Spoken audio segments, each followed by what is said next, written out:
పడిపోను అనే నమ్మకం, పడగొట్టగలను అనే పట్టుదల ఉండాలే గాని ఎదుటివాడి బలంతో నీకెందుకు? కావలసింది కేవలం ధైర్యం మాత్రమే. ఏ పరిస్థితుల్లో ఉన్నా నీ చెయ్యి చాపకు. రేపు అదే నీకు మచ్చగా మారచ్చు. ఎట్టి పరిస్థితుల్లో ఎవరి మీద ఆధారపడకు. ఎందుకంటే అది నీ బలాన్ని తగ్గిస్తుంది.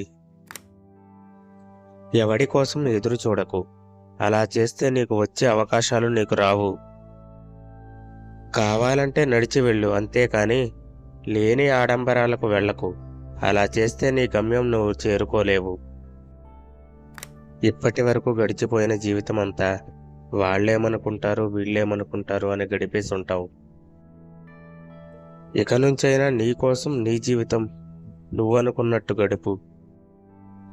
నువ్వు ఆకలితో ఉన్నప్పుడు ఎవడొస్తాడో రాడో తెలియదు, కానీ నీ దగ్గర డబ్బులున్నప్పుడు మాత్రం నువ్వు కూడా గుర్తుపట్టలేని చుట్టరికాలు నీ చుట్టూ చేరతారు.